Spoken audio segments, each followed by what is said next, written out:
Assalamualaikum warahmatullahi wabarakatuh. Alhamdulillah, wassalatu wassalamu ala rasulillah wa ala alihi wa sahbihi wa man walah, wa ba'du. Teman-teman sekalian, alhamdulillah kembali kita diberikan kesempatan oleh Allah Subhanahu wa taala untuk beraktivitas di hari ini. Semoga insyaallah hari ini aktivitas kita mendapat bimbingan dari Allah Subhanahu wa taala dan mudah-mudahan lebih baik daripada hari-hari sebelumnya. Ini penting saya ingatkan dalam setiap kesempatan supaya kita bisa mengoreksi dulu yang telah kita kerjakan, kemudian membangun visi baru pada hari-hari yang akan kita lalui. Demikian diajarkan dalam Al-Quran, dan ini yang mempraktikkan sekarang menjadi luas. Bahkan banyak non-muslim yang mengambil manfaat dari ayat-ayat ini kemudian dijadikan sebagai peta-peta kehidupan. Itu ayatnya sering kita hafalkan, bahkan dibaca dalam setiap kesempatan sholat. Namun tidak sedikit kemudian yang menurunkan itu menjadi detil bimbingan kurikulum dalam aktivitas hidup. Allah pernah menyampaikan di surah Al-Insyirah itu, فَإِذَا فَرَغْتَ فَانْصَبْ وَإِلَى رَبِّكَ فَرَغَبْ. فَإِذَا فَرَغْتَ فَانْصَبْ. Jika engkau telah menuntaskan aktivitas di hari itu, maka kemudian siapkan untuk yang besok. Kalau Nabi biasanya malam-malam tuh beliau evaluasi dulu, istighfar, mengevaluasi kekurangan diri di rumah tangga, apa yang kurang, bergaul dengan tetangga apa yang harus diperbaiki, bergaul dengan banyak orang apa yang harus dilengkapi. Dari situ kemudian beliau istighfar sampai 100 kali, 70-100 kali. Padahal sifat beliau itu maksum, dijaga dari salah. Hanya apa yang dikerjakan Nabi, kata Allah, sesungguhnya itu bukan sekedar untuk pribadinya beliau, tapi lebih banyak ditunjukkan kepada umatnya. Kalau Nabi kan dijaga dari berbuat salah, kalau kita tidak ada penjagaan. Karena itu diajarkan oleh Nabi setiap akan istirahat di malam hari, coba banyak mengoreksi diri. Manfaatnya tidur juga akan lebih enak. Ketika orang banyak merenung di kesempatan malam, sebelum tidur dia istighfar, koreksi diri, itu cenderung hatinya lebih tenang. Karena itu ketika dibawa tidur, tidurnya lebih rileks, lebih santai, lebih enak. Beda ketika orang masih mengumpulkan persoalan dalam benaknya dan belum melahirkan ketenangan dalam jiwanya. Beda antara solusi dengan tenang itu lain. Ya, tenang itu belum tentu mendatangkan solusi seketika. Tapi ketika ketenangan itu tiba, walaupun solusi belum datang, tapi jiwanya semakin nyaman. Karena itu di dalam Al-Quran sering diajarkan amalan-amalan yang diantara manfaatnya membuat jiwa kita tenang. Ya, contoh, Allah menyebutkan orang yang sering berzikir itu hatinya tenang. Quran surah 13 ayat ke-28. Ala bizikrillahi tatma'innul qulub. Kata Allah, ala, yakinkan pada jiwamu, aku informasikan dengan kuat, bizikrillahi, dengan banyak berzikir kepada Allah. Ba'nya di sini musahabah, membangun kedekatan. Jadi kalau orang mencoba dekat dengan Tuhan, ingin mendekat kepada Allah, dia banyak berzikir, tatmainnul qulub, maka dampak zikir itu akan berpengaruh kepada ketenangan jiwa. Nah, bagaimana cara berzikir? Diberikan detilnya. Baca Quran itu zikir. Makanya Al-Quran disebut dengan zikir. Quran surah ke-15 Al-Hijr ayat ke-9. Inna nahnu nazzalna dzikra. Kami telah turunkan Al-Quran sebagai zikir. Jadi kalau teman-teman sedang baca Al-Quran, itu ada ketenangan, zikir di situ. Makanya silahkan kalau Anda tidak percaya, silahkan ketika Anda sedang gelisah, pekerjaankah di kantor, di rumah tangga ada masalah, alih-alih Anda kemudian adu argumentasi atau hanya menuliskan persoalan di media sosial, bikin status yang tidak kunjung tuntas, kenapa kemudian tidak Anda alihkan dengan berwudu, membuka mushaf, baca Quran? Ini jaminan. Demi Allah saya katakan, ketika Anda praktekkan, kata Allah saya berikan ketenangan. Ambil wudu, buka mushaf, baca. Walaupun solusi belum tiba, hati cenderung tenang. Bahkan ada orang-orang yang jangankan baca, dia mendengar Al-Quran saja, itu ada kekuatan dalam jiwanya. Itu ada di Quran surah ke-8 ayat kedua. Innamal mu'minuna alladzina idza dzukirallahu wajilat qulubuhum wa idza tuliyat alaihim ayatuhu zadatuhum imana wa ala rabbihim yatawakkalun. Orang beriman itu kalau dia disebutkan nama Allah, ada getaran dalam jiwanya. Dan kalau dibacakan ayat-ayat Allah, bertambah keimanannya dan semakin dekat hubungannya dengan Tuhan. Tawakalnya kuat. Dikata Allah, kalau anda nggak sempat baca misalnya, atau kesulitan membaca, buka murotal. Teman-teman di jalan sambil anda ke pekerjaan, ya, anda ingin tenang, alih-alih mendengar atau membaca yang tidak jelas, buka murotal. Dengarkan. Minimal itu akan membawa ketenangan pada jiwa, kata Quran. Ada bacaan Quran, ada sholat. Sholat itu disebut zikir. Quran surah ke-20 ayat ke-14. Ya innani anallahu la ilaha illa ana fa'budni wa aqimis sholata li zikri. Kata Allah, saya Allah, tidak ada Tuhan selain saya, sembah saya. Cara menyembah saya, tunaikan sholat sebagai zikir. Karena itu banyak dulu orang-orang yang ketika sedang gelisah, ada masalah, dia memilih untuk berwudu. Ada yang datang ke masjid, ada yang sholat di rumahnya, minta solusi, minimal ketenangan tiba. Doa bagian dari zikir. Ya, Quran surah ke-7 ayat ke-205. Wadhkur rabbaka fi nafsika tadarruan wa khifatan wa dunal jahri minal qaul. Silahkan kau berdoa sebagai zikir. Karena itu orang berdoa cenderung tenang. Nah, ini disatukan saat kita akan tidur. Silakan Bapak Ibu cek. Bukankah saat akan tidur berdoa? Ya? Bukankah saat akan tidur diajarkan baca ayat-ayat? Ya, kalau yang mula-mula diajarkan 3 kul itu, Al-Ikhlas, Al-Falaq, An-Nas, Qul huwallahu ahad, Qul a'udzu birabbil falaq, Qul a'udzu birabbin nas. Tambah ayat kursi supaya tidak diganggu oleh setan saat tidur. Ya, ingat, kita tidur, setan datang dalam tidur. Ya, datang dalam tidur. Makanya kalau ada mimpi buruk, Nabi mengatakan dia diganggu oleh setan. Ya, untuk itu kita meminta pencegahan kepada Allah yang tak mengantuk. Ingat, setan tak tidur, Allah tak ngantuk. Maka kita meminta bacakan ayat kursi. Ya, lempar dia dengan ayat kursi. Allahu la ilaha illa huwal la ta'khudhu sidatun wala naum. Ya, lempar dengan ayat kursi. Tidak cukup dengan ayatnya, dengan kursinya sekalian ya. Ya, bacakan itu. Kemudian ada yang sholat kan? Sholat dulu sebelum tidur kan? Ya, Nabi mengajarkan witir atau 2 rakaat sebelum kita tidur. Supaya apa? Supaya tenang.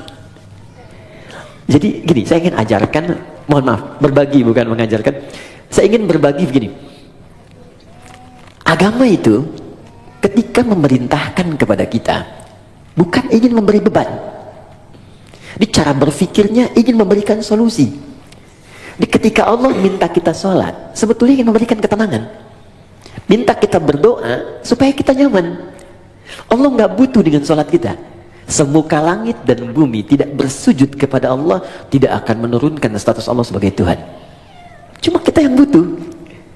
Makanya ketika dipanggil hayya 'alas shalah, Anda bertanya kenapa sholat? Kata Allah lewat suara azan, hayya 'alal falah. Yang aku berikan lewat sholat bukan beban, tapi kebahagiaan untukmu. Bukankah engkau selalu minta, ya Allah bahagiakan rumah tanggaku, ya Allah sukseskan pekerjaanku? Aku yang punya, datang kamu sujud, minta aku berikan. Karena itu di pertemuan terakhir kemarin kita memohon kepada Allah saat duduk di antara 2 sujud, minta banyak permohonan. Rabbil filli warhamni wajburni warfa'ni warzuqni, dan seterusnya. Minta kasih sayang, minta perlindungan, minta rizki, minta rahmat, minta kesehatan, dan seterusnya. Karena Allah yang punya. Pertanyaannya, kenapa banyak orang meminta dalam sholat kemudian belum ada yang terkabul, atau 1 dari sekian banyak belum dicapai? Boleh jadi ada yang belum maksimal dalam sholatnya, atau ada dari bacaan dan gerakan sholat itu yang belum dipahami dengan baik, sehingga maknanya tidak teresap ke dalam jiwa. Karena itu kita teruskan sebentar manfaat dari apa yang kita pelajari lewat sholat. Kita masuk ke pertemuan sekarang, sujud bagian kedua.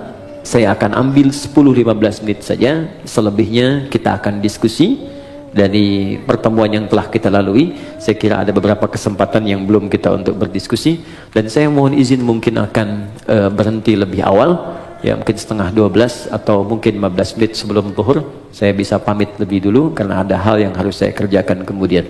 Jadi kita maksimalkan pertemuan ini untuk membahas 10-15 menit bagian sujud yang kedua. Setelah itu kita coba buka diskusi. Anda yang ingin ditanyakan atau sempat terlewatkan dari awal wudhu sampai dengan ke bagian sujud itu, pertanyakan kemudian, karena setelah itu kita akan masuk bab bagian ketiga terakhir. Tiga terakhir kita akan bahas tahiyat ya, jadi cara tahiyat, baik tahiyat pertama ataupun terakhir plus bacaannya. Kemudian yang kedua adalah doa khusus sebelum salam, karena ini menjadi bagian terakhir dari 4 keadaan yang doanya seketika akan dikabulkan oleh Allah kalau benar caranya. Ada saat berdiri, kedua saat rukuk, ketiga saat sujud, dan keempat sesaat sebelum salam. Untuk yang ini saya akan berikan perhatian lebih karena jarang banyak orang fokus di sini, saking ingin cepatnya selesai sholat. Jadi baru tahiyat udah pengen salam gitu kan. Makanya Allah taruh tuh di bagian terakhir sebelum salam, ada peluang saat kita membacakan doa itu seketika kalau benar doanya bisa dikabulkan. Kalau dalam posisi itu Anda diminta dan dimohon untuk memberikan sesuatu atau meminta sesuatu, kira-kira apa yang harus kita mintakan? Kan dulu ada tayangan di TV dalam 1 jam harus menghabiskan uang sekian, bingung kan mau beli apa aja. Sekarang dalam sekian menit, sekian detik Anda harus meminta, dan kalau diberikan itu akan dikabulkan. Kalau Anda minta kan berpeluang dikabulkan. Anda mau minta apa? Nanti akan diajarkan oleh Nabi beberapa kalimat yang kalau Anda bacakan itu akan diberikan semua yang terbaik dunia, alam kubur, dan akhirat. 3 dimensi kehidupan. Karena nanti ada yang cuma minta dunia saja. Quran surah kedua ayat 200, wa minan nasi may yaqulu rabbana atina fid dunya. Terus bukan jangan ngarang, itu yang ayat 201. Wa minan nasi may yaqulu rabbana atina fid dunya wa ma lahu fil akhirati min khalaq. Ada dari sekian manusia yang orientasi hidupnya cuma minta dunia saja. Yang penting dunia sukses. Dia nggak berpikir akhirat. Akhirat gimana nantilah. Alam kubur nanti aja. Pokoknya dunia saya pengen raih dulu nih. Dia yang paling hebat, popularitas harus paling tinggi, kedudukan paling hebat, harta paling banyak. Itu aja. Gak ada yang lain. Tapi ada yang hebat di ayat 201-nya. Wa minhum may yaqulu rabbana atina fid dunya hasanah wa fil akhirati hasanah wa qina adzabannar. Dia merasa saya akan pulang. Saya akan wafat. Saya nggak akan selamanya di dunia. Dan saya sudah diperlihatkan orang-orang yang wafat di hadapan saya. Bahkan saya yang memandikan, saya yang menyolatkan, saya yang mentalkinkan, dan saya yakin besok lusa saya yang wafat. Dan saya punya keyakinan besok ada kehidupan setelah saya wafat. Karena itu saya siapkan amalan-amalan yang hasilnya saya akan nikmati kemudian hari. Maka orang ini punya visi untuk akhiratnya, bukan hanya sekedar untuk dunianya. Maka dia siapkan, saya pengen dunia nikmat dan akhirat nikmat. Ini rumus dalam Al-Quran. Ketika Anda mengejar akhirat, maka dunia akan ikut di belakangnya. Gak akan rugi. Karena akhirat itu, dunia pasti nempel. Tapi kalau Anda ikut dunia, akhirat belum tentu mengikutinya. Contoh begini, zakat itu kan akhirat kan? Zakat akhirat ya, bukan dunia. Awas. Tapi bagaimana Anda bisa berzakat kalau nggak ada dunianya? Oke, Anda mau zakat 25 juta. Zakat itu kan 2,5%. Berarti Anda harus punya berapa? 1 miliar kan? 1 miliar untuk berzakat 25 juta. Karena itu orang-orang dulu mengejar kekayaan itu bukan untuk jadi dunia, tapi supaya bisa zakat. Abdurrahman bin Auf mengejar kekayaan sampai paling kaya nomor 1, kapaknya terbuat dari emas. Apa motivasinya? Supaya saya bisa zakat, supaya saya sedekah, supaya saya infak. Ya. Jadi motivasinya ke situ. Begitu dikejar untuk zakat, infak, sedekah, dunia ikut. Coba, yang dapat 1 miliar padahal yang keluar cuma 25 juta. 975 jutanya silahkan nikmati dunia Anda. Tuh. Jadi orang yang mengejar akhirat, dunianya pasti ikut. Tapi orang kalau ngejar dunia saja, akhirat belum tentu. Anda kesini mau taklim, dunia ikut kan? Makanan di luar banyak tuh. Dunia tuh, kue banyak. Saya kalau taklim tuh taklim, tukang somai, tukang ini, tukang ini, dunia ikut semua. Tapi kalau sengaja beli somai, belum tentu dapat taklim. Sederhana ya. Woi, sekarang plus templar lagi. Oke, jadi visi mengejar akhirat itu tidak harus kemudian meninggalkan dunia, karena otomatis. Ibnu Qayyim al-Jauziyah beliau berkata, perlakukan dunia seperti bayangan. Bayangan. Kalau dikejar itu, gak akan pernah ketangkap. Ayo bikin perlombaan musyawarah ngejar bayangan, tangkap gitu. Silakan akan ketemu. Tendangan tanpa bayangan, bayangannya aja nggak bisa diikutin. Baik, silakan. Maka kata Ibnu Qayyim al-Jauziyah, cara menangkap bayangan jangan dikejar. Berbalutlah Anda, berjalanlah, maka dia akan mengikuti. Maka dunia seperti bayangan yang ketika Anda tinggalkan bergalik, dia akan mengikuti Anda dalam kehidupan. Jelas sampai sini? Baik, ayatnya nanti bisa kita kumpulkan teman-teman. Sekarang saya sempurnakan dulu, setelah itu kita bisa berdiskusi pada hal-hal yang mungkin ini kita dialogkan insyaallah. Oke. Sujud yang pertama, kita diminta oleh Allah kemudian untuk merendahkan diri kita, menyempurnakan penghambaan kita kepada Allah Subhanahu wa taala. Tidak ada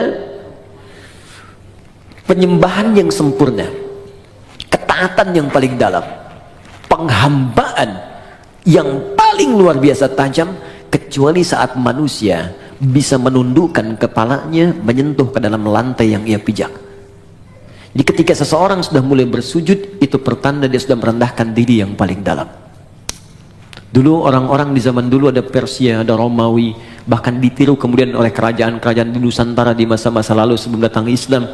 Untuk kemudian menghormati rajanya, dia ada yang bersujud, ada yang ruku seperti ini sudah kita bahas, ada yang sujud kemudian dia menempelkan bahkan kepala di lantainya untuk menandakan kepatuhan kepada rajanya. Apa yang didapatkan dari raja-raja dunia ini? Maaf, tidak seluruhnya diberikan. Tidak semua kebutuhan diberikan. Belum tentu dia sehat diberikan obat. Belum tentu keperluannya diberikan. Belum tentu dia gelisah ditenangkan. Tapi kemudian Allah berfirman, datang padaku, sujud kepadaku, ketika engkau sujud, aku berikan apapun yang kau butuhkan dalam kehidupan. Bahkan turun Quran surah ke-48 ayat 29 yang pernah kita bacakan di pertemuan lalu. Muhammadur Rasulullah walladzina ma'ahu asyidda'u 'alal kuffar ruhama'u bainahum tarahum ruk'an sujada yabtaghuna fadlan minallahi wa ridwana. Umat Muhammad SAW itu tegas pada segala hal yang menyimpang, tapi juga penyayang terhadap sesamanya. Anda akan lihat mereka sering ruku dan sujud. Saat posisi sujud itulah dia kemudian bermohon kepada Allah semua kemuliaan yang mampu dia dapatkan. Itu tantangan. Jadi begitu Anda merendahkan di hadapan Allah, maka Allah berikan apa yang kamu butuhkan, aku akan berikan. Maka keluarlah hadis Nabi SAW. Perhatikan baik-baik kalimat Nabinya yang disampaikan dari Ibnu Abbas. An Ibnu Abbas radhiyallahu taala anhuma. Hadis riwayat Ibnu Abbas, semoga Allah meridai kepada beliau dan kepada kedua orang tuanya. An Nabi sallallahu alaihi wasallam, beliau menerima riwayat ini dari Nabi sallallahu alaihi wasallam. Perhatikan kalimatnya, aktsirud du'a. Jika Anda dalam posisi sujud, maka perbanyak permintaan. Doa. Minta, minta, minta, minta, minta. Ada seorang datang kepada Nabi, ya Rasulullah, tolong doakan saya masuk surga. Tolong doakan saya masuk surga. Apa jawab Nabi? Fa'inuni bikasratis sujud. Maka bantu saya dalam doa itu dengan engkau beramal memperbanyak sujud. Bahkan untuk surga pun sujud. Untuk dunia mau minta, silakan. Karena itulah di kesimpulan terakhir, orang yang sujudnya benar, ketika dia sujud menghambakan dirinya, dia katakan subhana rabbiyal a'la, maha suci Allah yang paling tinggi di antara semua yang pernah dapati dalam kehidupan. Wa bihamdi, aku memujinya. Subhanakallahumma bihamdika Allahumma ighfirli, aku minta ampun ya Allah kalau selama ini aku salah dalam penghormatan, salah dalam penghambaan, ampuni saya ya Allah.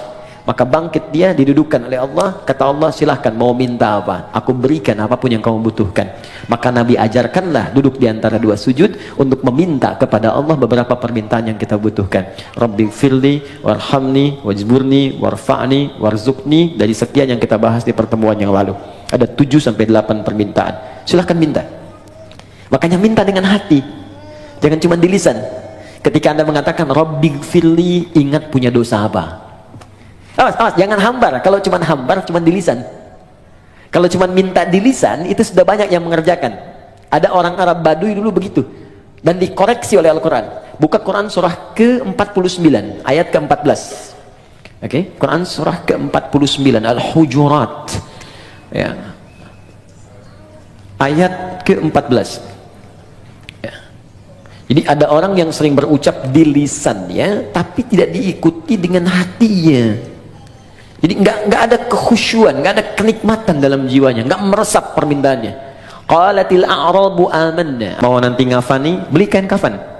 Kalau nggak saya yang belikan sendiri. Ya pokoknya semua beli. Kain kafannya nyata. Terus siap-siap yang mau jadi volunteer dari sekarang ya disiapkan. Nah, siapkan ya, nanti kita siapkan cara ngafanin bagaimana. Kemudian nanti baru terakhir setelah itu menyolatkan ya, terus nanti kita berikan tambahan cara mengangkat sampai masuk ke liang lahat seperti apa ya. Terakhir untuk hari ini, nanti saya cukupkan di sini, setelah itu kita dialog ya. Dalam sujud yang kedua kita sujud, fikihnya kalau bicara fikih bukan hikmah, maka dikerjakan mutlak seperti Nabi menunjukkan ya. Sallu kama ra'aitumuni usalli. Salatlah kalian seperti melihat aku salat. Jadi fikihnya setelah kita duduk di antara dua sujud, sujud kembali. Posisinya seperti yang pertama, menempel 7 plus dengan tambahan hidung. Ya, 1 kening, kemudian 2 telapak tangan, 2 tambah 1 3, kemudian 2 lutut, 3 tambah 2 5, kemudian jemari di 2 kaki, tambah 2 7 plus dengan hidung. Ya, kalau kita benar sujudnya, maka otomatis hidung kita pun akan menempel. Ini kalau tempat sujudnya bersih. Seperti di sini karpet sejadah. Tapi kalau Anda sedang keluar, ya di pantai, naik ke gunung, diduga misalnya kurang bersih, maka tidak mutlak harus menempelkan hidung. Diangkat boleh. Jelas ya? Saya sudah contohkan, jadi tidak perlu kemudian saya contohkan kembali. Dan saya sudah bikin PowerPoint. Jadi pertemuan berikutnya nanti saya tunjukkan PowerPoint dari awal takbir sampai dengan selesai salam. Baik, sudah ada, nanti saya kirimkan ya, insyaallah. Kemudian teman-teman fokus, setelah sujud seperti biasa, tempelkan dulu. Mohon maaf sekali, boleh bantu saya? 1 orang aja. Siapa aja boleh. Mas Andrian, mohon izin. Di sini, karena kita ada kamera tersambung, sini aja. Kiblatnya ke sana, sana ke MU. Ya, silakan, sujud langsung. Oke. Nah, fokus. Lihat sini teman-teman, nah ini sudah bagus. Ini tempelkan dulu. Mohon izin jangan dulu berdoa ya. Jangan dulu berdoa. Ingat sampai kata Nabi, famakin sujudaka. Sempurnakan dengan baik dulu sujud secara caranya, baru berdoa. Kening ini sudah ya di sini. Jangan sampai terhalang. Ingat pakai peci itu untuk menutup rambut. Jadi kalau kira-kira rambutnya pendek atau tidak ada rambut sama sekali, tak pakai peci pun gak ada masalah. Jelas ya? Baik, kemudian ini di telapak tangan 2, ini agak dibuka ya, sudah cukup baik, agak dibuka. Yang penting nggak ke sini ya, cukup di sini, agak dibuka sehingga tidak dirapatkan ke sini. Ini hati-hati, ada yang dilarang oleh Nabi, jangan kau tempelkan ini siku di sini sehingga menutup diafragma. Di saat sedang sujud kan darah dipacu kencang dari jantung ke otak, begitu kita tempelkan di diafragma itu bisa terhambat, bisa meninggal orang kalau terlalu lama.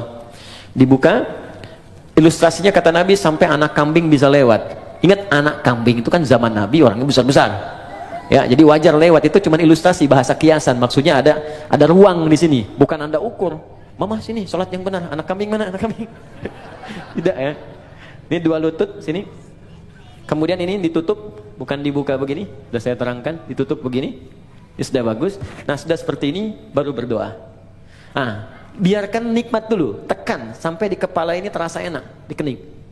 Ini masih hidup ya?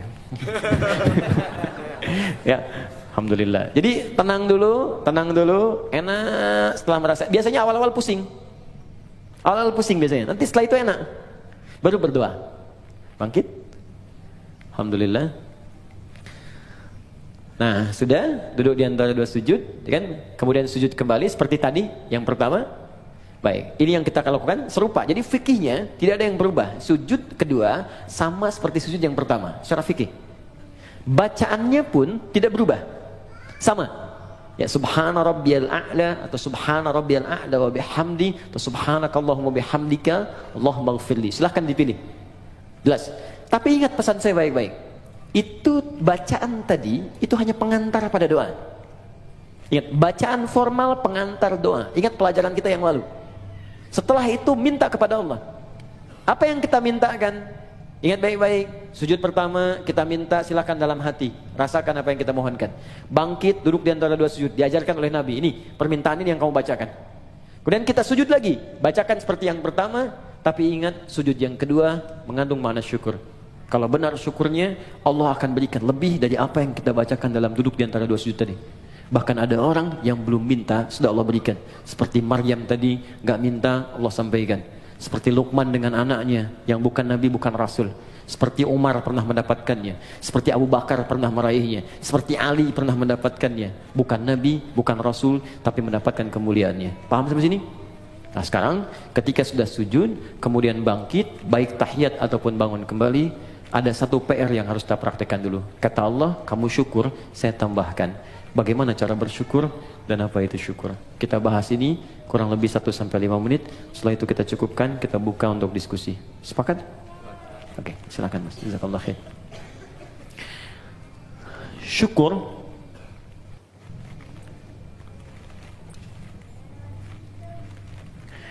artinya usaha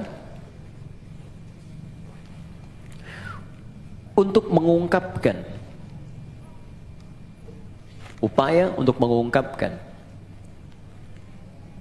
rasa terima kasih,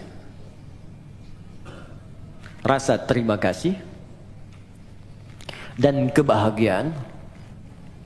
Upaya untuk mengungkapkan rasa terima kasih dan kebahagiaan atas nikmat yang diperoleh,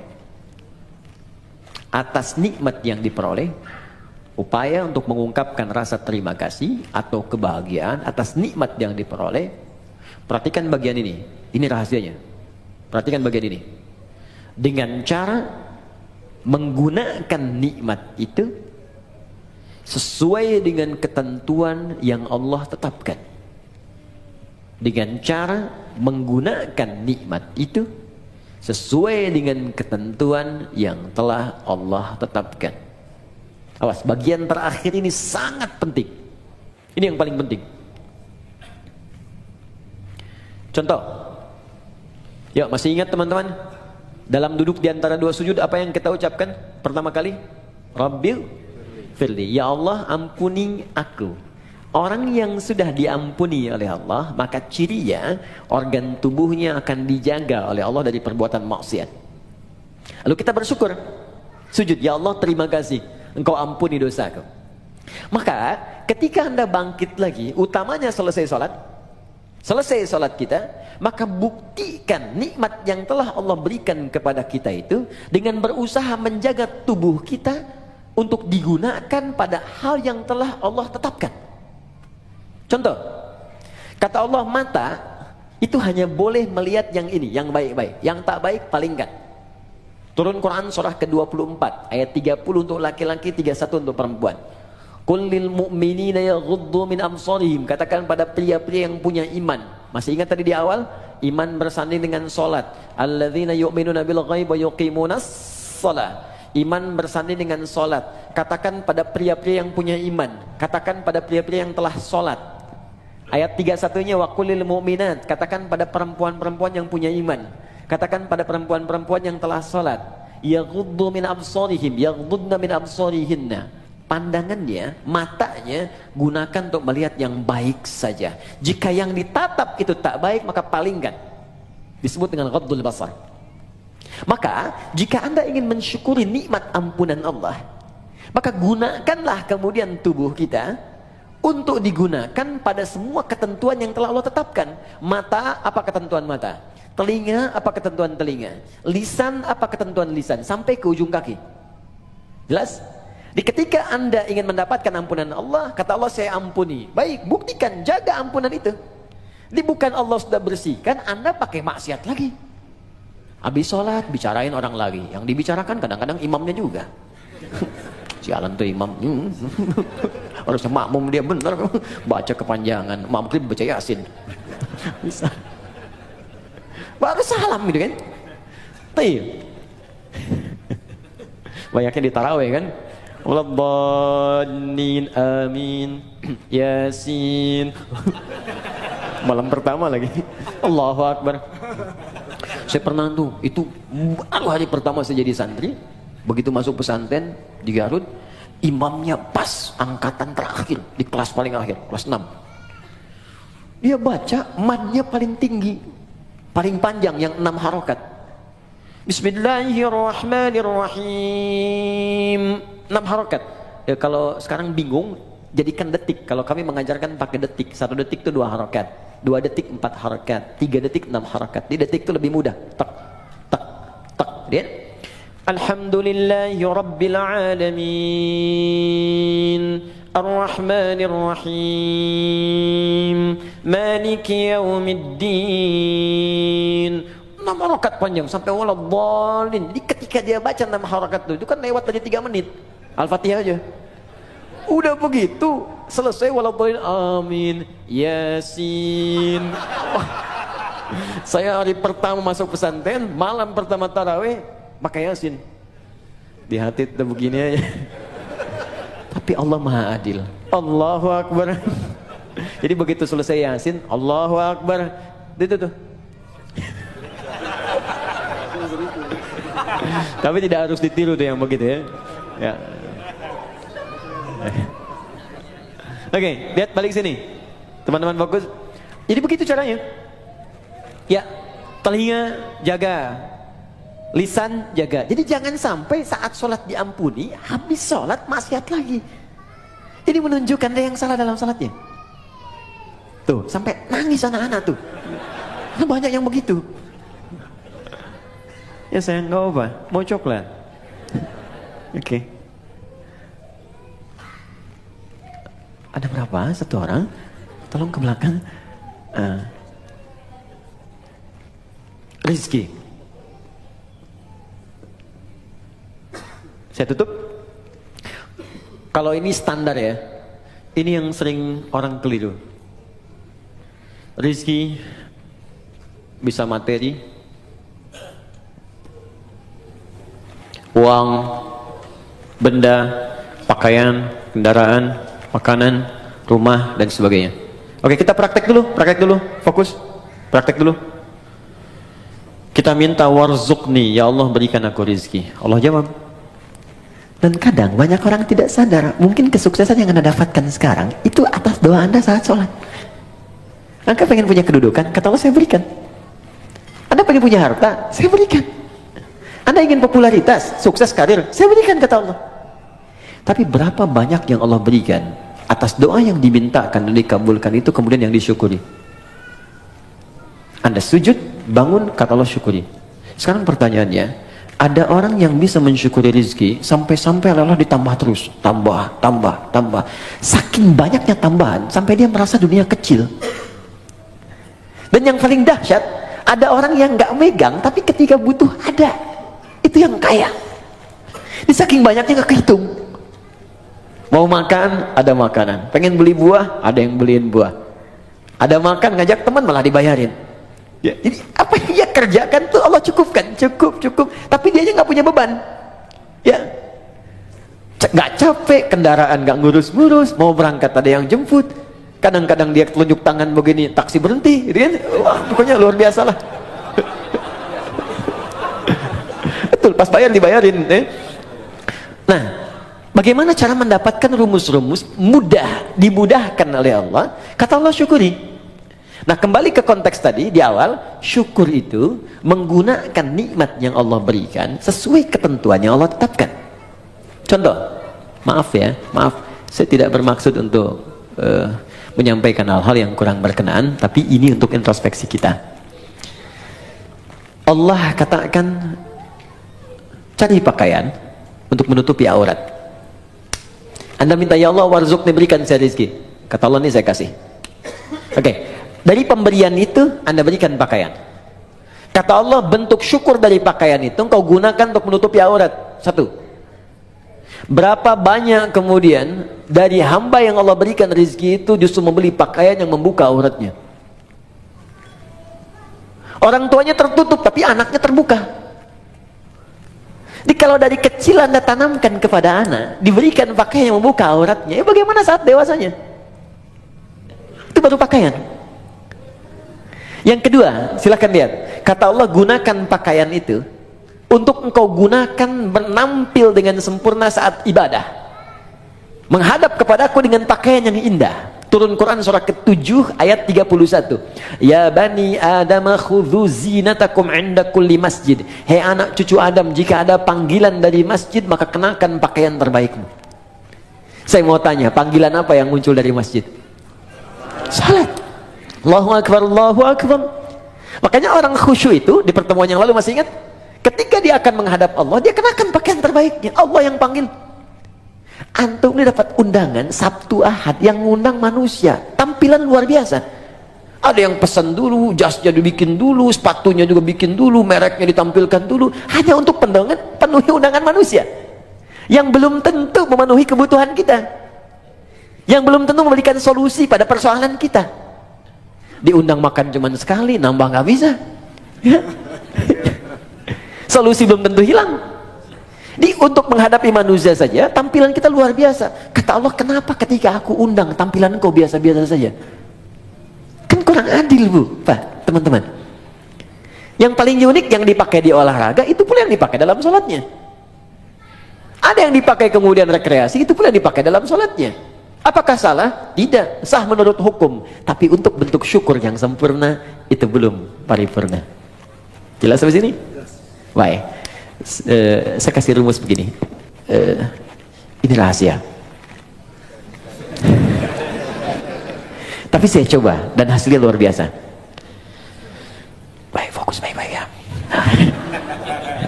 Jadi begini. Kalau kita dapat rezeki, sekali lagi ini rahasia. Kalau kita dapat rezeki berupa materi, rumus cepatnya pakai dulu untuk ibadah. Pakai untuk ibadah dulu, sehingga pertama hisab kita akan ringan di hadapan Allah. Ya, saya biasanya kadang Allah titipkan kasih pakaian lewat si fulan yang kirim kain, kirim pakaian. Tak pernah saya terima pertama kali kecuali saya coba pakai ibadah dulu. Even itu orang cuma pakai kasih kaos, pakai sholat sunnah, pakai baca Quran, pakai sholat dulu. Maka apa yang terjadi? Karena semua benda yang akan kita kenakan itu akan bersaksi di hadapan Allah di hari kemudian. Ya, termasuk anggota tubuh. Al-yawma nakhtimu ala afwahim wa tukallimuna aydihim wa tashhadu arjuluhum. Jadi mulut dikunci, tangan kaki bersaksi, termasuk benda-benda yang kita pijak kita kenakan. Di surah Az-Zalzalah, idza zulzilatil ardu wa akhrajal ardu wa qala al-insanu yawma idzin tuhadditsu akhbaraha. Pada saat kiamat itu terjadi akan ada hisab dan semua benda yang kita pijak, yang kita kenakan akan bersaksi di hadapan Allah. Bayangkan, teman-teman, ketika baju itu tiba-tiba berkata kepada Allah, ya Allah, saya bersaksi, saya pernah dikenakan oleh si fulan ini untuk sholat kepadamu. Ya Allah, saya bersaksi dikenakan oleh si fulan ini, ya Allah, bangun tahajud mengenakan aku. Allahu Akbar. Ya fulan, ketika aku berikan kepadamu nikmat berupa pakaian, apa yang kamu kerjakan? Ya Allah, saya bersaksi, pertama kali saya gunakan untuk memenuhi panggilanmu ke masjid. Maka sepatu itu berkata, benar ya Allah, Anda gunakan. Buka pintu, maaf, rumah Anda, masuk ke ruangan kamar Anda, buka kemudian lemari pakaian Anda, coba lihat setiap helai pakaian Anda, berapa banyak yang sudah digunakan untuk ibadah. Jangan-jangan ada di antara pakaian itu yang hanya dipakai untuk digunakan maksiat saja selama hidup. Maka saran saya, cepat tutupi dengan ibadah sebelum dia bersaksi di hadapan Allah dan memberatkan timbangan Anda pada keburukan. Anda sudah minta motor, sepeda aja belum bisa membawa Anda ke masjid. Ya Allah, aku pengen motor. Kamu ini gimana? Minta motor, beban kamu akan berat. Sepeda aja belum mampu mengantarkan kau ke masjid. Itu si fulan, sepeda dia nggak punya, motor nggak pernah mimpi, mobil nggak pernah berharap, kakinya bisa dipakai mengantarkan dia ke masjid. Jarak dia ke masjid 2 kilo. Kamu cuma 20 meter ke masjid. Sepeda sudah saya berikan, motor sudah saya limpahkan, mobil saya anugerahkan, mereknya bermacam-macam, belum mengantarkan kau juga. Maka nikmat apalagi yang harus aku berikan kepadamu supaya engkau mau berangkat ke masjid itu? Jadi kalau ada teman-teman mengatakan warzukni, ini hati-hati ya. Anda meminta dalam sholat warzukni, ya Allah berikan aku rizki, dan sudah Allah limpahkan, tapi rizki itu belum mampu mendekatkan Anda kepada Allah, maka mesti berhati-hati. Jangan-jangan ada istidraj di dalamnya. Istidraj, limpahan yang terasa nikmat, tapi di balik itu ada kumpulan azab yang sedang menunggu. Maka segera bertobat, coba dicek Punya sepeda, pernah dipakai untuk mengantar ke masjid belum? Pernah dipakai ibadah belum? Punya motor, pernah dipakai ibadah belum? Punya mobil, pernah dipakai ibadah belum? Pakaian berapa banyak pernah digunakan ibadah? Tulisan pena, handphone, berapa banyak dipakai maksiat? Bandingkan dengan taatnya. Nah, semakin banyak ditata oleh kita untuk kepada hal-hal yang baik, syukur, maka semakin Allah akan tambahkan kepada kita nikmatnya. Itu gambarannya. Kalau ada yang macet di pertengahan, bukan karena dihambat, mungkin nikmat yang sudah ada belum dimaksimalkan untuk berbuat taat kepada Allah Subhanahu wa taala. Jelas sampai di sini? Oke. Karena itu kita cukupkan dulu sujud yang kedua, selesai kemudian tinggal aplikasinya. Ya, teman-teman, rezeki banyak ya. Ada anak-anak tuh, anak cucu. Berapa yang sudah diinvestasikan pada kebaikan? Ingat, ketika Allah sampaikan jaga diri dari neraka, itu yang disebutkan pertama keluarga. Fokus, qu anfusakum wa ahlikum nara. Jaga diri dan keluargamu dari neraka. Diri keluarga, anak, pasangan, orang tua, ayah, suami, istri, selalu itu yang disebutkan. Itulah rezeki. Ya, saya cukupkan sampai di sini. Untuk sementara waktu kita berdialog dulu. Kalau ada yang mau bertanya atau ingin diperjelas dari mulai wudu sampai dengan sujud tadi bagian kedua, silahkan kita diskusikan. Karena yang pertemuan berikutnya kita akan langsung masuk kepada bab yang baru, yaitu tahiyat, doa sebelum salam, dan amalan pasca salat. Saya perkenankan.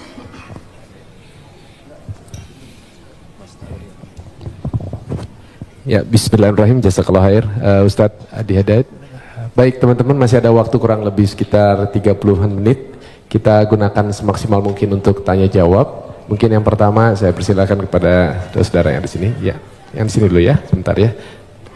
Nanti kalau ada yang sekiranya punya permasalahan pribadi, kurang nyaman untuk angkat tangan, boleh untuk lampirkan dalam secari kertas, nanti dibacakan. Silakan Ustaz. Assalamualaikum.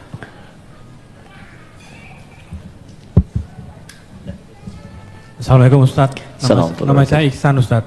Di kajian bulan lalu kan duduk di antara dua sujud ada dua cara Ustaz. Iftiros sama yang tafaruk. Yang kedua belum dikasih tahu Ustaz caranya, tafaruknya seperti apa. Baik. Duduk di antara dua sujud, saya mengatakan di pertemuan lalu, duduk dalam sholat itu ada dua jenis. Ya, duduk dalam sholat ada dua jenis. Satu disebut iftirash, kedua disebut tawarruk. Iftirash membentangkan bagian kaki kirinya untuk kemudian diduduki itu dan melipat bagian kanannya. Karena itu disebut iftirash, dari kata firash, sesuatu yang terbentang.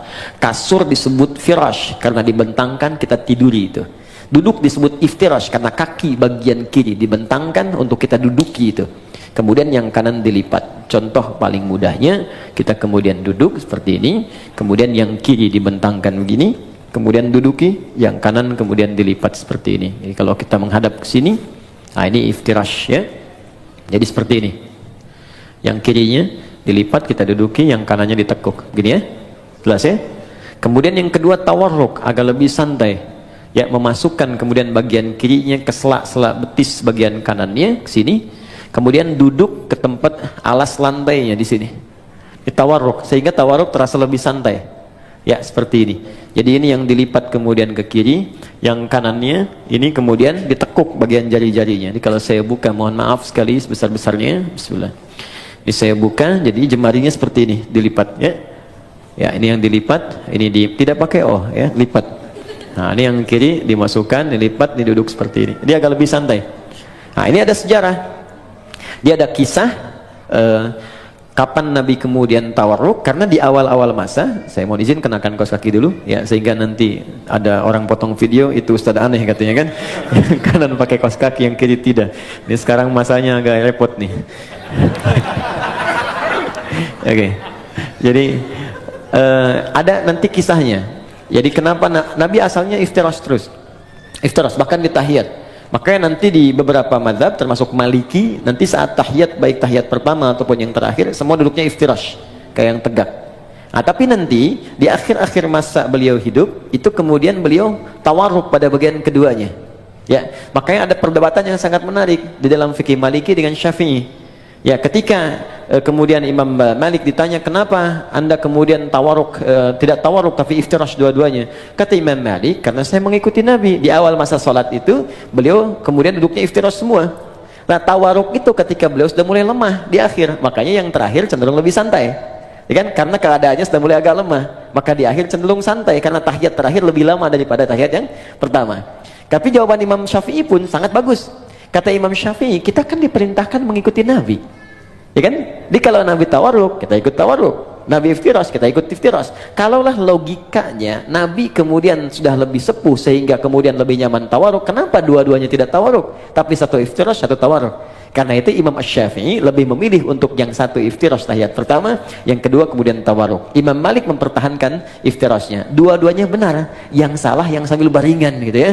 Baik. Jadi jangan berdebat pada dalil yang memudahkan.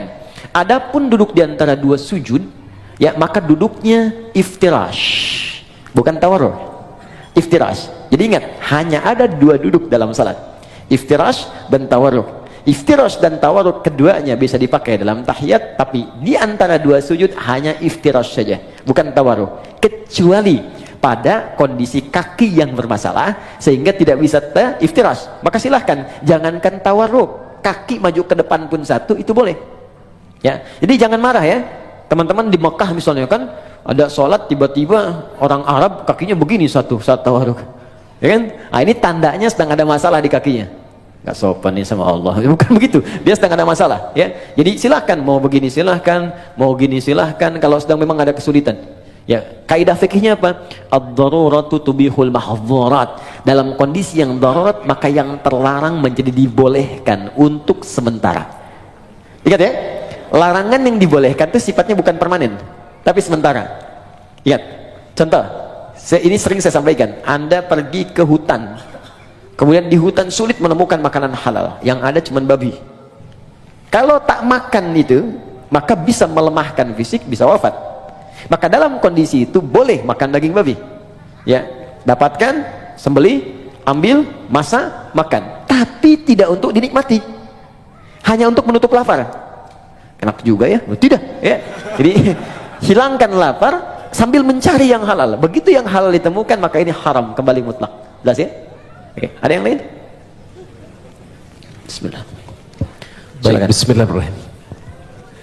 Ya, ini ada yang sepertinya mengirimkan secari kertas. Kalau lihat dari tulisannya, karena jelek nih pasti laki-laki nih ya. Assalamualaikum warahmatullahi wabarakatuh. Waalaikumsalam warahmatullahi wabarakatuh. Bagaimana hukumnya ketika suami saat bermasalah dengan istri sudah talak 1 langsung talak 3, lalu suami dan istri menyesal dan ingin rujuk? Baik, 1 langsung talak 3. Iya. Ada lagi yang saking marahnya nggak talak 1 lagi, saya talak 3 sekalian gitu kan. Baik. Nah, jadi teman-teman, saya mau katakan begini, kita harus belajar dulu fikih munakah, fikih rumah tangga. Di dalam bahasan munakahat rumah tangga itu ada bagian talak. Talak itu asalnya bukan untuk memisahkan, tapi solusi terakhir untuk menyatukan kembali. Asalnya bukan untuk memisahkan, tapi solusi terakhir untuk menyatukan kembali. Bagian paling akhir. Quran surah kedua Al-Baqarah ayat 229. Sampai nanti panjang sekali ya, sampai 230, 231 sampai ke 233-nya diselang lagi masuk 234 rumah tangga lagi. Jadi pertama, talak ketika dikeluarkan itu ada urutan. Urutan pertama, jika punya persoalan jangan sampai keluar kalimat talak dulu. Kembali dulu ke Quran surah keempat An-Nisa ayat 34 sampai 35. Fokus. Ar-rijalu qawwamuna 'alan nisa, paling kiri sebelah atas. Ar-rijalu qawwamuna 'alan nisa bima faddalallahu ba'dahum 'ala ba'din wa bima anfaqu min amwalihim fas-salihatu qanitatun hafizatun lil ghaibi bima hafizallah wallati takhafuna nushuzahunna. Perhatikan, laki-laki pemimpin di rumah tangganya bagi istrinya. Hati-hati, karena Allah berikan bekal kepadanya untuk memimpin. Di antaranya bekal mencari nafkah, bekal melindungi, bekal menyayangi, ada di situ. Jangan tertukar. Sedangkan istri yang salihah, kata Allah cirinya 2, yang paling pokok. 1, menaati Allah dengan menaati suaminya ketika dia meminta pada yang baik. 2, menjaga nama baik keluarga, terlebih suami, khususnya ketika tidak sedang bersamanya. Maka jika terjadi hal, awas hati-hati, yang bisa berpotensi memecah belah kehidupan rumah tangga, menyebabkan perselisihan, maka saya berikan urutan-urutan kepada Allah. Satu, fa'idhuhunna, komunikasikan dengan baik. Di situ diartikan nasihati. Sebetulnya wa'adha itu bukan sekedar memberikan nasihat, tapi cara komunikasi yang baik. Karena nasihat pun kalau disampaikan dengan cara komunikasi yang tidak baik, jadi keterimanya akan beda. Kamu ini akan nggak bisa mengerti. Itu kan sebenarnya mudah sekali. Ya, memang gampang disampaikan, cuma nyakitin gitu. Ya, jadi kalaupun Anda ingin memberikan nasihat, kata Allah, saling menasihati, maka lakukan dengan komunikasi yang baik, yang bagus di situ. Ya, kalau nggak ketemu, wahjuruhunna fil madaji', coba saling merenung dulu. Pisahkan dulu tempat tidurnya. Merenungkan dulu. Kenapa saya menikah dulu? Apa visi yang dibawa saat akan menikah dulu? Apa harapan-harapan yang dibangun? Kenapa Allah saya pertemukan dengan si fulan? Kenapa dengan si fulan? Renungkan sampai di situ. Belum ketemu juga, maka cari orang ketiga yang bisa menjembatani, terutama keluarga. Makanya saya sering katakan pada yang belum menikah, kalau cari wali, cari orang yang paling dekat hubungannya, yang paling mengerti kita. Makanya kenapa harus ayah? Karena nanti dari 3 tanggung jawab ayah, itu 2 diberikan pada suami yang telah akan selesai, yang 1 tetap jadi tanggung jawab orang tua, khususnya ayah. Yang 2 itu apa? 1, pemberian nafkah. Di begitu saya terima nikahnya, ya, si fulana binti fulan sekian dibayar tunai, itu kewajiban memberi nafkah pindah kepada suaminya. Kedua, pemberian kasih sayang dan perhatian, perawatan. Ya, perawatan yang merawat, kemudian menyayangi. Makanya nanti ada ayat-ayat, jangan sakiti pasanganmu, bapaknya tak pernah melukainya, ibunya tak pernah membentaknya, ayahnya tak pernah memukulnya. Masa kamu yang dipercaya bukan pada laki-laki lain kemudian harus menyakitinya? Turun Quran surah keempat ayat 19. Bahkan kalimat iman dilekatkan di situ. Kalau kamu ada persoalan, jangan cepat marah, kata Allah. Boleh jadi di balik masalah itu saya kirimkan hikmah yang besar supaya kamu belajar lebih baik. Kemudian yang ketiga, untuk memberikan perhatian. Nah, ini yang ketiga, orang tua masih punya. Makanya nanti ketika ada persoalan di rumah tangga, itu yang jadi wali terlibat memperhatikan. Dan boleh jadikan untuk konsultasi, tanya. Aku ada persoalan, begini masalahnya. Boleh tanya. Ya, karena itu bahasa Qur'annya, perhatikan. Fa in khiftum shiqaqa bainihima fab'athu hakaman min ahli wa hakaman min ahliya. Jika Anda khawatir rumah tangga sulit dipertahankan, kemudian berat persoalannya, nggak bisa diselesaikan sendiri, maka cari orang bijak di antara keluarga untuk menengahi. Bicara. Ngobrol. Kalau nggak ketemu juga, maka jalan yang paling tinggi terakhirnya adalah talak itu keluar. Ya. Tapi talak yang paling menarik, wal mutallaqatu yatarabbasna bi anfusihinna thalathata quru. Kata Allah, perempuan-perempuan yang ditalak itu, juga laki-laki yang menalaknya, setelah talak dikeluarkan itu hendaklah dia menunggu 3 kali masa suci. Ketika saat suci dia ditalak, tunggu 3 kali. Tunggu itu bukan nunggu pisah. Banyak orang salah paham di sini. Bukan nungguin pisah. Kapan 3 kali suci datang? Kapan datang? Bukan. Tapi itu bagian terakhir. Ini di 3 kali ini masih ada nggak rasa cinta? Ada perhatian. Apalagi lihat anak. Ada nggak untuk mengoreksi diri? Jangan-jangan kesalahannya bukan pada pasangan, pada pribadinya. Ada nggak kemampuan untuk melihat itu? Dilihat. Makanya yang pertama ini disebut raji'i. Raji' itu ruju'. Ruju' itu kembali. Di talak ini dijadikan solusi oleh Allah untuk mengembalikan. Mungkin dalam 3 kali masa suci ini masih berpikir untuk bisa kembali. Jadi jangan diputuskan selesai, bukan begitu. Makanya 3 kali nih. 1 kali suci, tunggu. 2 kali suci, merenung lagi. Mungkin mau, tapi ada syarat. Istri menuliskan syaratnya kepada suami. Kalau mau kembali, begini. Suami juga begini. Dudukan, ngobrol dengan keluarga. Kalau ketemu, kadang-kadang di pertengahan, ada yang sudah kangen lagi. Ada yang ingat lagi. Tiba-tiba malamnya sama-sama lagi. Padahal belum 3 kali suci. Sekali suci udah bareng-bareng lagi. Maka itu nggak perlu akad lagi. Sudah otomatis nyambung lagi. Jadi sekali, 2 kali, kalau 3 kali kemudian tidak keluar itu, ya tidak keluar iswahnya, tidak ada nyambungnya, maka jatuhlah talak 1 di situ. Jelas. Kemudian pengen dikoreksi, pengen balik lagi, ya kemudian nyatu lagi, akad kembali, menyatu di situ. Kalau tidak diakadkan kembali, maka si perempuan berhak menikah dengan orang lain. Jelas ya? Nah kalau kemudian menyatu lagi, ada masalah lagi, talak yang kedua baru jatuh. Jadi nggak ujuk-ujuk 3. 1 selesai, nyambung lagi. Talak lagi, masuk yang kedua. itu pun masih ada koreksi sampai 3 kali lagi, panjang sekali. Nah kalau kemudian pada yang kedua ini sadar, nyambung lagi, ternyata ada masalah lagi sampai yang ketiga puncaknya, 3 kali masalah sudah melewati 6 kali suci, masa nggak selesai-selesai?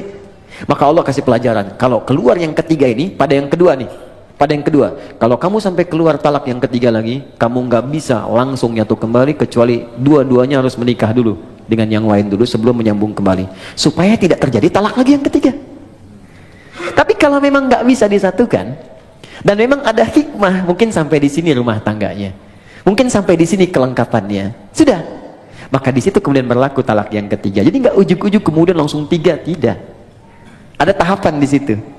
Yang paling menarik begini, boleh jadi perpisahan itu hanya muqaddimah untuk mengantarkan pada penyatuan kembali. Saya punya guru falak yang sangat terkenal di Indonesia, namanya Kiai Haji Yujan Esa. Yujan Esa, rahmukallah. Esa itu singkatan Endang Syarif. Kiai Haji Yujan, orang Garut ini. Wah ini Masya Allah, lebih cepat dari kalkulator. Jadi kalau udah ditanyakan, udah sekian, arah kiblat sini, kita hitung betul. Google kalah lah pokoknya, Kompas telat ya, jadi itu seketika.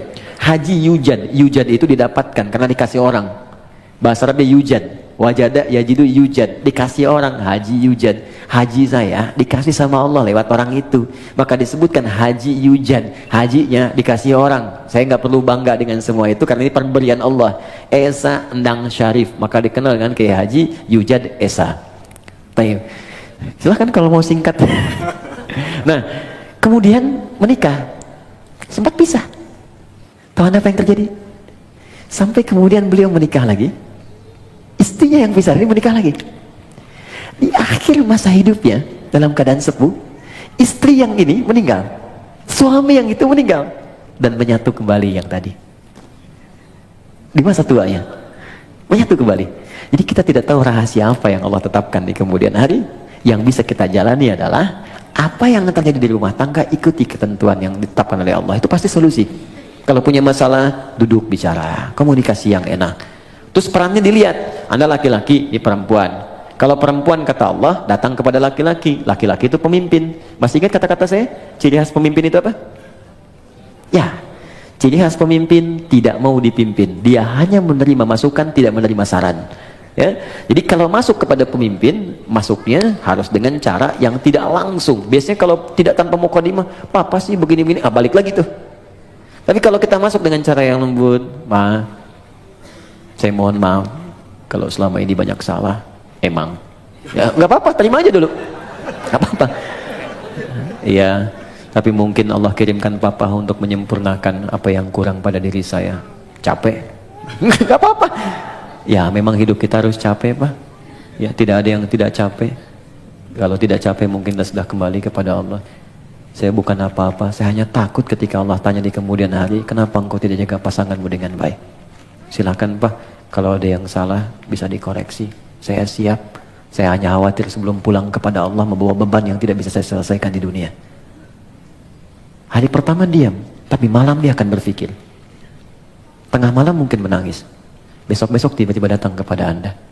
Ternyata saya yang punya salah mah. Tuh kan, bener kan saya bilang kemarin. Tapi itu bisa terjadi. Ya, sholat, dalam sujud minta, ya Allah sentuh hatinya ya Allah, berikan kebaikan pada jiwanya ya Allah. Ya Allah berikan kemuliaan, Engkau pasangkan dia kepadaku bukan pada yang lain ya Allah. Maka mohon ya Allah ringankan hisabku di hari kiamat. Itu lebih mudah. Jelas ya? Dan itu insya Allah akan indah.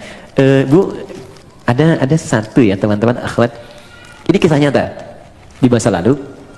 Ini mungkin awet untuk rumah tangga.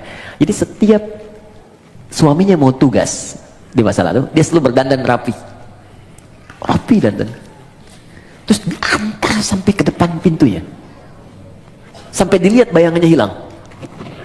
Ya, dia cium tangannya, suami cium kemudian keningnya, dia berangkat sampai katakan, dan selalu dibisikkan di telinganya, Pak, sayang, kami mendoakanmu, insya Allah sukses pekerjaan, tolong jangan cari yang haram, karena kami satu detik pun tidak akan kuat di neraka.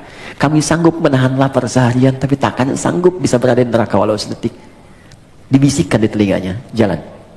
Setiap pulang, dandan lagi yang rapi. udah dandan, udah rapi, dan menariknya bawa sapu. Bukan mau nyapu. Begitu suami datang, cium tangannya, duduk, makanan disiapkan lagi. Masya Allah, kalau bahasa kita, ayah sudah pulang, semoga Allah berikan segala kebaikan, kemuliaan, menghilangkan rasa penat. Aku mohon maaf, hanya ini yang terbaik yang aku bisa berikan. Kalau ada yang kurang-kurang kau marah, kau pukul pun silahkan, aku rela. Diberikan sapunya. Dan tidak pernah dalam hidupnya terjadi pertengkaran yang luar biasa. Insya Allah. Bisa seperti itu. Suami mau berangkat, kan? Siapkan, dandan, kirimin SMS, kan? Sayang, insya Allah lancar ya hari ini aktivitas. Yakinkan pada dirimu aku bersamamu dalam suka dan duka. Wah. Dijawab sama suami, kamu kenapa, sehat? Oke. Itu terakhir. Assalamualaikum, saya ingin bertanya, jika mendapatkan rizki, sebaiknya dipakai umrah ibadah dahulu atau lebih diutamakan untuk kebutuhan terlebih dahulu? Karena takut kedepannya tidak cukup untuk memenuhi biaya hidup. Oke, teman-teman begini, jangan dipisahkan semua ibadah. Ya, memenuhi kebutuhan rumah tangga dan ibadah aspek yang lain secara ritual itu Allah sudah atur dengan sedemikian rupa. Contoh, Anda bekerja, dapat rezeki berupa harta benda tertentu dengan jumlah tertentu. Apa yang pertama kali harus dilakukan dengan harta ini? Turun Quran surah keempat ayat 34, paling kiri sebelah atas. Infakkan lu untuk keluarga. Jadi pertama keluarga. Jelas? Ar-rijalu qawwamuna 'alan nisa bima faddalallahu ba'dahum 'ala ba'din wa bima anfaqu min amwalihim. Jadi Anda cek nih kebutuhan keluarga itu berapa? Dalam sebulan cek berapa. Dapat 80 juta, kebutuhan 40 juta dari keluarga. Masih ada lebih kan? Makanya kelebihan ini sudah Allah ukur. Allah tetapkan nisab namanya. Jadi ada nisab di situ. Setiap ada 85 gram emas dengan nominal sekian, emas itu akan terus naik kan? Sesuai dengan masanya. Masa Nabi mungkin kurang dari 1 juta, naik lagi. Sekarang 1 gram udah 700.000. Ya kan? Baik, jadi ini kurang lebih sudah 60 juta ke atas. Maka ketika Anda mendapatkan ini, kata Allah, ini pun silahkan keluarkan zakatnya dulu. Baru keluar zakat. Zakat pun keluar setelah melewati batas ini. Ya, 85 pas ke atas keluar zakat. Bahkan ada pendapat di ulama pun, jika zakat ini pun, awas hati-hati, bisa berpengaruh terhadap kebutuhan keluarga yang memang dibutuhkan nilainya segitu, maka ini belum dikeluarkan. Ada pendapat demikian. Jadi ketika kebutuhan keluarga 75 juta misalnya, dibutuhkan betul. Ya, mohon maaf. Kemudian dapatnya 60 juta, ini sudah masuk kategori nisab. Hanya nisab ini pun keluar zakat, itu ditunda setahun. Kalau bertahan, lebihnya ada, kan? Baru kemudian keluar. Ya, ada yang menyebutkan haul di sini. Karena itu, jika kemudian ini masih belum mencukupi, maka ini tidak keluar. Tutupi dulu ini. Di Anda bayangkan, zakat saja yang sifatnya wajib keluar ketika nisab muncul, itu bisa ditunda atau tidak keluar ketika kebutuhan keluarga belum tersalurkan. Kalau sifatnya betul-betul mendesak. Tapi kalau sifatnya asumsi, nih kebutuhan kita misalnya 60 juta nih dalam sebulan. Saya dapat 75 juta, ya, atau saya dapat 60 juta pas. Tapi masih asumsi, belum jelas ini. Maka rumus cepatnya keluarkan zakat lebih baik. Karena rumusnya ketika Anda keluarkan, Allah berikan 10 kali lipat. 10 kali lipat dari yang dikeluarkan. 10 kali lipat ini jangan dihitung dari uangnya, dari nilainya. Boleh jadi dijaga yang nilai 60 juta ini supaya dia berkurang. Sakit tidak ada. Kebutuhan ini tiba-tiba dibelikan oleh orang lain. Ini yang menjadi gratis. Anak-anak dapat beasiswa. Akhirnya yang 60 juta tinggal 30 juta. Anda masih nyimpan 25 juta. Jelas sampai sini? Oke, nah sekarang kita kembalikan ke umrah. Ustaz, saya dapat rezeki nih. Saya pilih mana? Umrah atau saya penuhi kebutuhan keluarga dulu? Kalau memang ada kebutuhan keluarga yang sangat mendesak yang harus dipenuhi, maka ini yang didahulukan. Ini kemudian diakhirkan. Caranya, simpankan untuk tabungan, nabung, tapi niatkan betul. Tuliskan tabungannya, cadangannya umrah, jangan diganggu untuk apapun. Misal, saya dapat rezeki 55 juta, kebutuhan keluarga 45 juta, ini harus saya dahulukan, masih sisa 55 juta, maka Anda simpan, misalnya 10 juta untuk umrah, 5 juta untuk cadangan ke sini. Jelas? Simpan, dapat lagi, simpan, sampai terpenuhi, baru berangkat. Kalau sudah dapat 30 juta ini niatnya untuk umrah, berangkatkan umrah. Ya. Tapi kalau cuma asumsi, takut ada kebutuhan, takut ini, tidak, dahulukan ibadah. Dahulukan. Untuk haji, kalau sudah ada untuk haji, berangkat haji. Nanti begitu Anda pulang, Allah akan kirimkan rezeki yang baru, yang bisa memenuhi apa yang Anda butuhkan. Insya Allah. Jelas? Ada baik. lagi? Ada Ustaz, masih. Baik. Saya angkat tangan. Sebentar dulu ya, kasihan Pak ya, yang Baik, ibu-ibu nih ya. Wah, ini menarik nih. Untuk perempuan, ya, pakaian yang terbaik untuk sholat di rumah itu seperti apa Ustadz? Quran apakah surah harus ke-7? Baik. Harus berpakaian terbaik atau kita boleh pakai pakaian yang sedang kita kenakan, misalnya daster kemudian ditutupin oleh mukena? Ya, bukan kita, mungkin Anda ya. Ini saya nggak pakai. Oh iya, Anda bukan Okay. saya. Kok kita? Kena gue ya. Biasa, it's happening sometimes.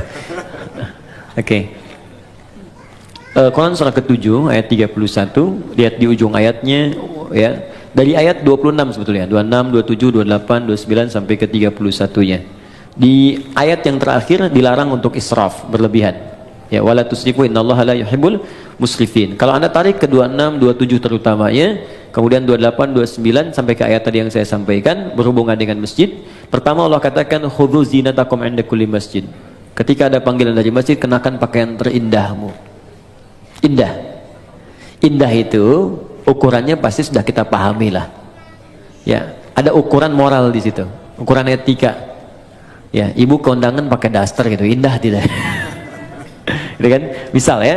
Tapi kalau kita tutup dengan yang lain, tutup ya dan nampak indah, nampak rapi, itu nggak apa-apa, nggak jadi masalah. Yang penting ada penutup dengan baik, rapi, tampil baik. Misal tadi tutup mukena kan? Tutup mukenanya rapi, mukena baik, nggak ada masalah. Silakan saja. Sama aja Anda dengan pakai daster, tutup lagi misalnya pakai abaya, pakai macam-macam, berangkat kemudian ke kondangan dan seterusnya. Sepanjang yang bagian dalamnya tertutupi dengan baik. Ya, jadi tutup tampilan luarnya yang rapi, yang bagus. Tapi ada yang sangat menarik. Walibasu taqwa dzalika khair. Dan pakaian ketakwaan itu esensi yang paling bagus. Itu yang terbaik. Apa itu takwa? Takwa itu satu, bebas maksiat. Ya, bebas maksiat, sehingga diartikan meninggalkan semua yang dilarang. Jangan sampai Anda sholat membawa pakaian haram. Hasil menipu, hasil korupsi, hasil riba. Makanya ada hadis yang sangat panjang di hadis Muslim, ketika seorang meminta, memohon kepada Allah dan terdengar oleh Nabi.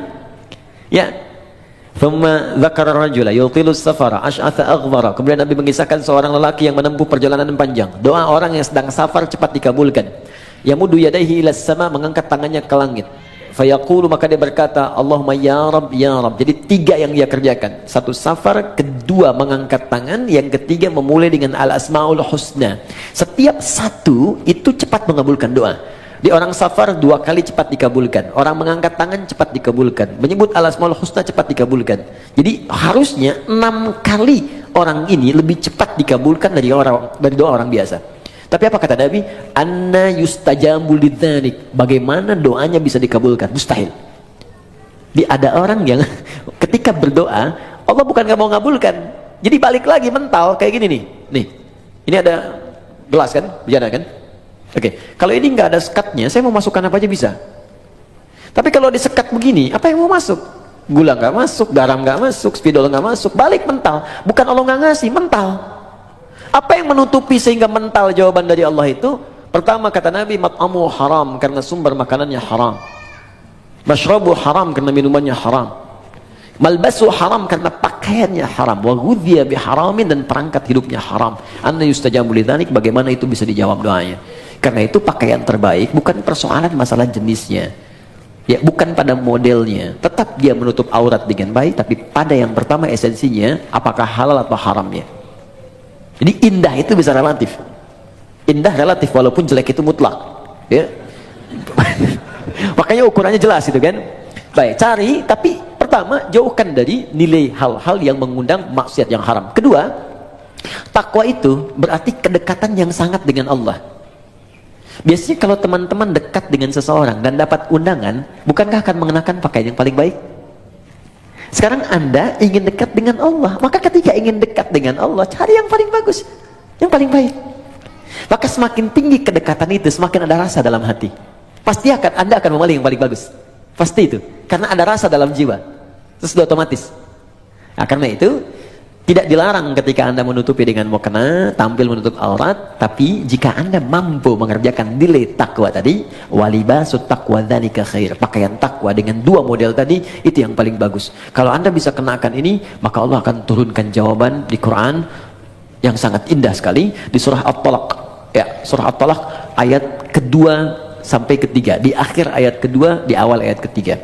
Wa may yattaqillaha yaj'al lahu makhraja wa yarzuqhu min haitsu la yahtasib. Quran surah 65 akhir ayat kedua sampai awal ayat ketiga. Kata Allah, siapa yang mampu meningkatkan takwanya kepada Allah, maka aku akan ringankan persoalan hidupnya. Bukan gak punya masalah, setiap ada masalah Allah ringankan. Dia mengalami masalah itu, cuman ringan. Awas ya, ustadz pun bukan gak punya masalah, banyak. Ini masalah antum semua nih, pertanyaan. Ya, tapi ya kasih ringan gitu. Dan tidak harus jadi ustadz. Dekati Allah, Allah pemilik semua solusi. Dan nanti ketika Anda mengalami persoalan itu, Allah ringankan. Bukan gak dapat masalah, diringankan sehingga ringan tuh. Enak.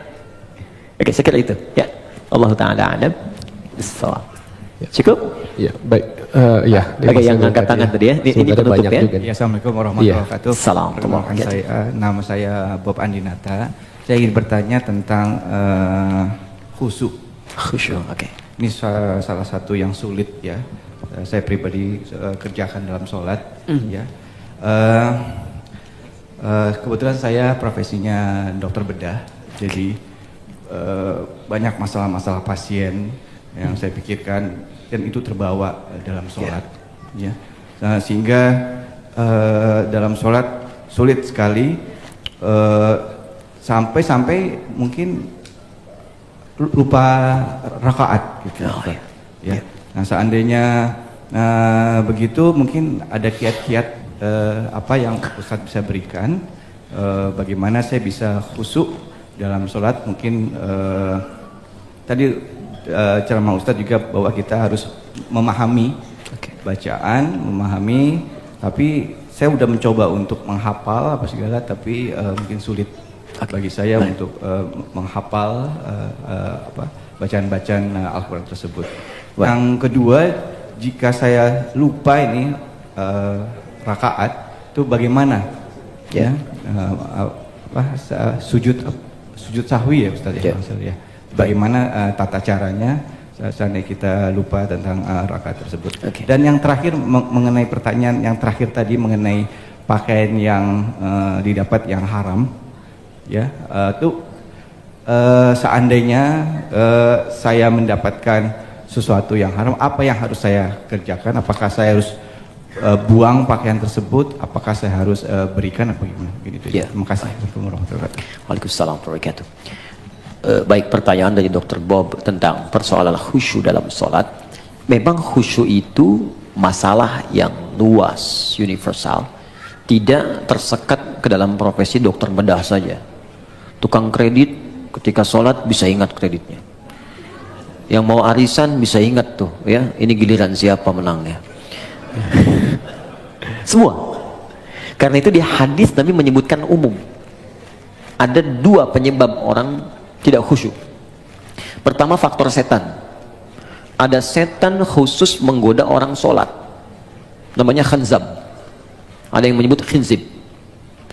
Setan itu banyak jenisnya. Nanti mungkin bagus juga kalau kita belajar fikih setan, ya, supaya tahu cara menghindarinya. Kan?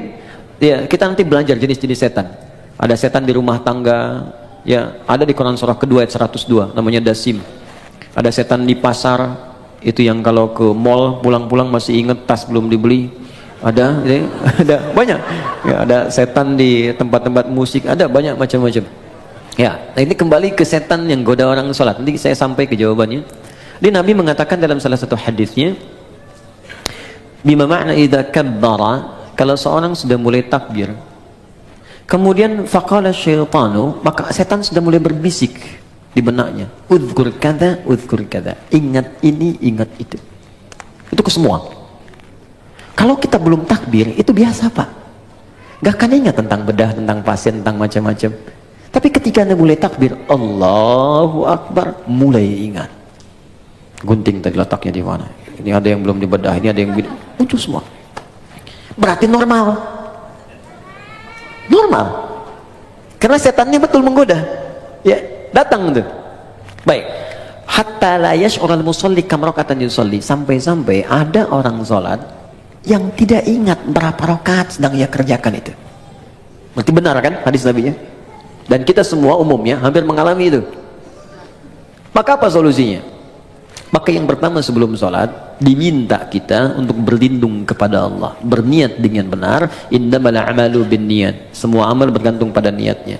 Maka kalau kita khawatir waswas, fasta'iz billah, minta perlindungan kepada Allah dari godaan setan. Boleh ta'awudz, a'udzubillahi minasyaitonir rajim. Ada yang baca An-Nas, ya, qul a'udzu birabbin nas, minta kepada Allah perlindungan. Itu boleh dilakukan. Ini bagian pertama.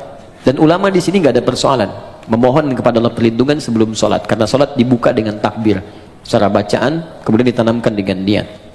Yang kedua, ini yang paling penting, Quran surah ke 2 Al-Baqarah ayat 45 sampai 46. Sebelum sholat dibuat persiapan yang matang untuk sholat. Ya, kata Allah di ayat 46-nya, alladzina yadhunnuna annahum mulaqu rabbihim wa annahum ilaihi raji'un. Di ayat 45, khusyuk itu nggak mudah. Wa innaha lakabiratun. Salat itu nggak mudah, illa 'alal khasyin, kecuali bagi orang khusyuk. Siapa orang khusyuk ini? Ternyata khusyuk dimulai sebelum salat, bukan saat sedang salat. Jadi ada tahapan khusyuk dimulai sebelum salat. Apa persiapannya? Tadi, yadhunnuna annahum mulaqu rabbihim. Satu, orang khusyuk itu orang yang merasakan dalam jiwanya akan menghadap kepada Allah. Karena itu ketika akan menghadap kepada Allah, kata Allah, kenakan pakaian yang bagus. Kamu dapat undangan dari orang lain, pakaian bagus. Dapat undangan dari sang pencipta, kenapa pakaian biasa-biasa? Makanya pakaian itu cenderung juga mengondisikan kita untuk bisa nyaman dalam sholat. Silahkan cek, pakai kaos oblong ya dengan pakai baju koko, sama-sama sah menutup aurat, tapi rasanya lain kan? Ya kan? Oke, kemudian yang paling menarik di ujungnya, wa annahum ilaihi raji'un. Tenang sebentar. Kalau Anda mendengar kalimat raji'un, raji'un, raji'un, apa yang terbayang? Inna lillahi wa inna ilaihi raji'un. Nah, dalam sholat itu ketika kan sholat, kalau ingin khusyuk kata Allah, rasakan mungkin ini sholat terakhir yang Anda kerjakan dalam hidup. Mungkin wafat dalam sujud. Apa yang Anda pikirkan membedah orang kalau Anda wafat sekarang? Apa yang Anda pikirkan tentang gunting, tentang segalanya, tentang selang, tentang infus? Kalau Anda wafat sekarang, apa yang mau Anda kerjakan kata Allah? Percuma pikirkan semuanya. Maka Nabi sering katakan sebelum sholat, sallu sholatan muwadda'. Sholatlah engkau seakan-akan sholat ini jadi perpisahan dalam hidupmu. Ya, sholat, siapkan, rasakan, mungkin ini sholat terakhir. Makanya panggilannya kan panggilan adzan. Adzan, an-nida, panggilan. Oke, saya ganti namanya. Andi, ada namanya di sini? Tidak ada. Baik, kalau tidak ada, oh ada. Baik, kalau ada saya ganti dulu. Asep ada? Ada. Ah, pasti nggak ada. Suneo, nggak ada kan? Ah, pasti nggak ada. Suneo dipanggil Allah. Apa artinya? Kita dipanggil tiap hari. Adi dipanggil Allah, Bob dipanggil Allah, Hasan panggil Allah, Andi panggil Allah. Allahu Akbar, dipanggil kan? Mungkin sholat itu panggilan terakhir dalam hidup kita. Kalau kita sudah merasa itu panggilan terakhir dalam hidup, boleh jadi di situ kita akan mulai merasakan kenikmatan untuk pasrah kepada Allah. Kalau wafat dalam sujud itu. 2. 3. Ada isyarat di Quran surah ke-29 ayat ke-45. Utslu ma uhiya ilaika minal kitab. Sebelum sholat baca dulu, pahami dulu, rasakan dulu semua makna bacaan dan gerakan dalam sholat. Wa aqimis shalah, baru tunaikan sholat dengan sempurna. Jadi ketika kita merasa akan wafat, kita merasakan baca Allahu Akbar, Allah Maha Besar, pikiran menerjemahkan, hati meresapi Allah, saya mengatakan kau Maha Besar, tapi dalam hidup saya selalu merasa besar dalam hidup. Pekerjaan saya katakan yang paling besar dalam hidup, dan seterusnya. Itu perasaan akan terbawa sehingga membantu kita bisa lebih fokus dan nyaman dalam sholat. Jelas sampai di sini? Untuk bagian yang pertama. Karena itu saya sarankan jangan capek dulu untuk semua dikerjakan. Sepekan ini saya mau belajar takbir dulu, pahami dulu. Sepekan kemudian saya belajar untuk iftitah, selanjutnya saya belajar Al-Fatihah, sampai sempurna kita. Bahkan ada ulama yang mengatakan ingat sholat saja sudah bagian dari khusyuk. Wah, ini 5 menit lagi adzan zuhur nih, sudah ingat tuh, itu bagian dari khusyuk. Oke? Baik, Kemudian yang selanjutnya saya lompat ke bagian terakhir, yang haram ketika hadir dalam jiwa kita atau kehidupan kita, bagaimana solusinya? Kalau dari pakaian dan sebagainya, ada sebagian yang ekstrem mengatakan buang, ada yang mengatakan bakar. Tapi kalau ada dari manfaat-manfaat bisa digunakan secara sosial, maka jumhur ulama lebih menyarankan arahkan kepada kepentingan sosial.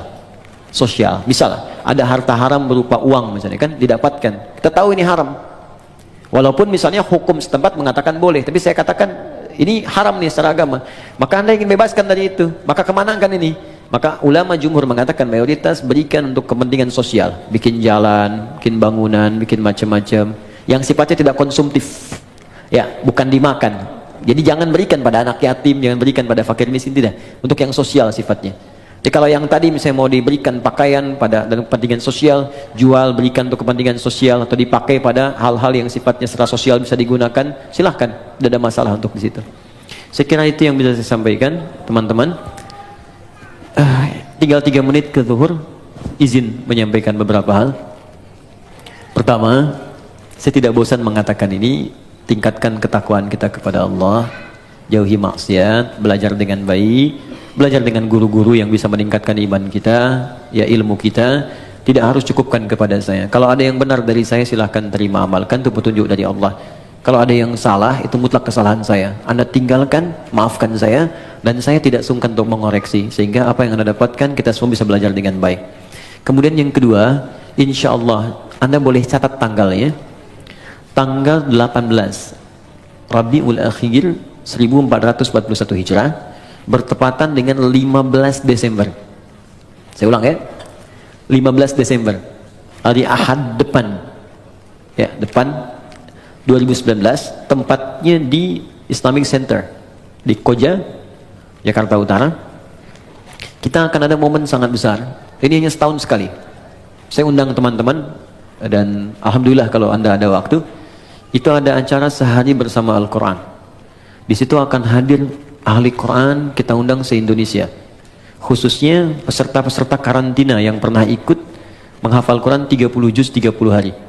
Nanti di situ ada orang yang hafal Quran 15 hari, 22 hari, 24 hari, dan kami akan ajarkan di situ cara menghafal Quran di tempat tanpa batas 30 hari 30 juz.